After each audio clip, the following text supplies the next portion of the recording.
Hello বন্ধুরা, good morning. কেমন আছো সবাই? আশা করি খুব ভালো আছো এবং সুস্থ আছো। তো এই যে দেখো, ঝুড়িটা নিয়ে দাঁড়িয়ে আছি আর ভাবলাম তোমাদের সঙ্গে একটু গল্প করে নিই সকাল সকাল। আর কি বলো তো, মানে সকালে ঘুম থেকে ওঠা মানে খুব চাপ, যে কি রান্না করব সেই নিয়ে খুব টেনশন হচ্ছে। দেখি ফ্রিজটা খুলি কি সবজি আছে, সেরকমভাবে আজকে মেনুটা করতে হবে। বেশি কিছু করবো না, একটা তরকারি আর হয়তো একটা ঝোল ভাত। তো চলো সঙ্গে থাকো, ভিডিওটা কন্টিনিউ করতে থাকো, আশা করি খুব ভালো লাগে। আর তোমাদের পাকা বুড়িকেও দেখাবো। কন্টিনিউ করো, চলো টাটা। এখন তুমি চশমা পরে চলে এসছো? ঘুম থেকে উঠেই চশমা?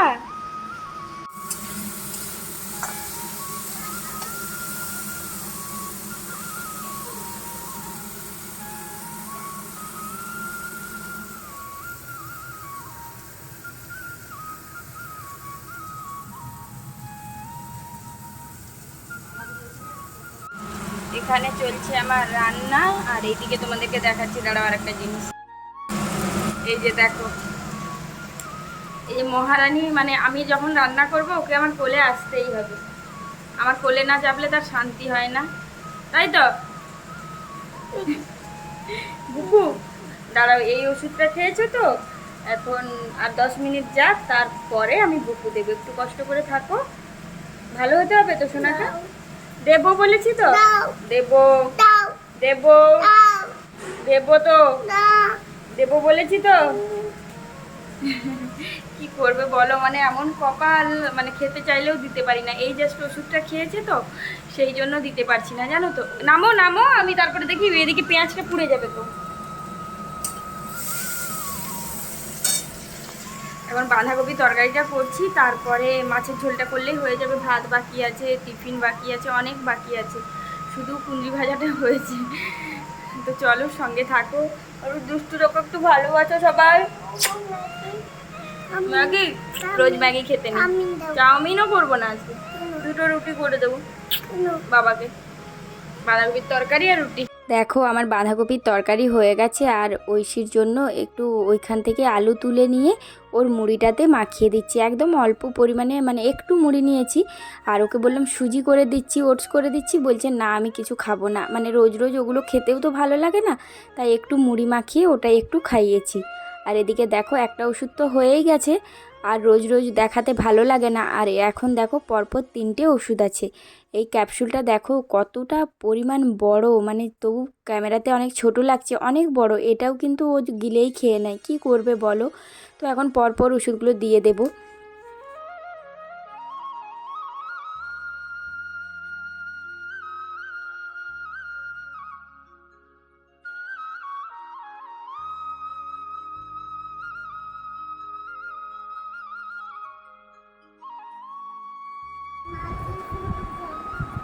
ওরকম করতে নেই, এসো। মাথা ঘুরে না, ওষুধ খেতে হয়, চলো এসো। এসো, উঠে এসো, উঠে এসো, উঠে এসো। ওঠো সোনা, মা আমার ওঠো, খেয়ে নাও ওষুধটা, প্লিজ খেয়ে নাও। অনেক কষ্টে ওকে বুঝিয়ে দেখো এই যে ওষুধটা খাওয়াচ্ছি। আর ওষুধগুলোও তো পরিমাণ খুব কম, বলো তোমরাই দেখতে পাচ্ছ।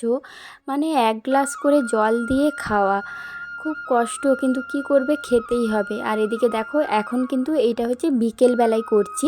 তো কুলের এটা আচারটা, মানে ঐশীর বাবা আমাকে অনেক দিন আগে মানে ওই 6টা 7টা এনে দিয়েছিলো। একদিন 3জনে 3টে খেয়েছিলাম, ঐশী, আমি আর ওর ঠাম্মি। তো আজকে ভাবলাম ঐশী এখন ঘুমোচ্ছে, তাহলে একটা খাই। তো খাচ্ছি, খুব ভালো লাগছে। আর তোমাদেরকেও শেয়ার করছি যে মানে কি বলো তো, এখন আর সেরকমভাবে ভ্লগ করা হয় না, তো কুলের আচারটা খাচ্ছি অনেক দিন পরে বলে তোমাদের সঙ্গে একটু শেয়ার করলাম। তারপর কি ঘটেছে জানো, আমি হচ্ছে কালো কালো কি একটা ভাবলাম, তারপর হচ্ছে তো এটা তো কুলেরই কোনো সিরাটিরা হবে এরকম। তারপর দেখছি কত বড় একটা চুল, জানো তো, মানে দেখেই মাথা ব্যথা খারাপ হয়ে গেছে। মানে এত বাজে লাগছে, কি বলবো। মানে একটা জিনিস স্বাদ করে খাচ্ছি, তারপরে যদি এরকম বাধা আসে, কতটা খারাপ লাগে বলো তো। আর ঐশীকে দেবো না, লুকিয়ে লুকিয়ে খাচ্ছিলাম বলে এই ঘটনাটা ঘটেছে আমার মনে হয়, জানো তো। তো কী করবো এখন, এত বড় চুলটা বেরিয়েছে দেখে না আর খেতে ইচ্ছে করলো না, জানো তো। তারপর ভাবলাম যে থাক ওটা আর খাবো না, ফেলে দিই। এই যে দেখো বেসিনের সামনে নামিয়ে রাখলাম, পরে মানে ফেলে দেবো জানালা দিয়ে বাইরের দিকে। আর ঐশীকে তো একদম দেখানোই চলবে না, ও দেখলে কোনো কিছু শুনবে না, ও খেতে চাইবে। তো এদিকে দেখো অনেক দিন পরে আজকে একটু দুধ চা বানানো হচ্ছে, কারণ ঐশী অনেক মানে ঐশী খেয়ে নেবে বলে না আমরা না বাড়িতে দুধ চাটাও বন্ধ করে দিয়েছি, যেহেতু ঐশীর দুধ চা চলবে না। তো সেই কারণে মানে অনেক দিন পরেই আজকে দুধ চা হচ্ছে। আর এদিকে দেখো সকালে কয়েকটা চপ ছাকা হয়েছিল, সেই চপের দুটো রাখা হয়েছে এখন খাওয়া হবে বলে। এই যে দেখো চপগুলো বাড়িতে কিন্তু আমাদের দারুণ বানানো হয় জানো তো। আর এদিকে দেখো চাটা ফুটছে ভালো করে, মানে একটু টেস্টি করেই করার চেষ্টা করছি, কারণ যেহেতু অনেক দিন পরে আমরা দুধ চা খাচ্ছি। তো জল একটু দিয়েছি, তারপরে মানে ঐশী যে দুধটা খায় না সেটাই মানে রেখে রেখে জমা হয়ে গেছে। আজকে ঐশী না এখনও ঘুমোচ্ছে, ওর জন্য একটু চা আলাদা করে রেখে দেবো, তারপরে আমরা খেয়ে নেবো। আর এদিকে দেখো চলে এসেছি রাত্রে রান্না করতে, চা তো খাওয়া হয়ে গেল। আর এখন দেখো আজকে রাত্রে কী রান্না করব ভাবতে ভাবতে মানে ঐশীর ঠাম্মি বললো যে আজকে একটু আলু দিয়ে মুসুর ডাল করো। তো এদিকে দেখো পেঁয়াজ রসুন কেটে রেখেছি, পেঁয়াজ রসুন দিয়ে এটা মানে এখন সেদ্ধ হচ্ছে, সেদ্ধ হওয়ার পরে একটু পেঁয়াজ রসুন আদা সব দিয়ে একটু ছকে দেবো। আর এদিকে দেখো ঐশীর জন্য একটু আলু ভাত বসিয়েছিলাম, তারপরে না সিটিও পড়েছে, যেন একটু পোড়া পোড়া গন্ধ পাচ্ছিলাম। তারপরে তাড়াতাড়ি করে দেখো জল দিয়ে সিটিটা খোলার চেষ্টা করছি, কারণ দেখবো যে মানে বসে গেছে নাকি। আর এখানে দেখো একটু আটা মাখিয়েছি, ওই 2 কি 3টে রুটি হবে। আর আমাদের দুপুরের ভাত আছে, ওগুলো আমি আর ঐশীর ঠাম্মি খাবো, আর ঐশীর তো গরম ভাত হচ্ছে। তো দেখো নিচটা না বসে গেছিলো, যেন পুড়ে যায়নি, জাস্ট বসে গেছিলো, জলটা কমে গেছিলো বাতাস বেরিয়ে বেরিয়ে। তো আবার সেকেন্ডবার বসালাম জানো তো, আর একটু ভালো করে জল দিয়ে বসিয়েছি।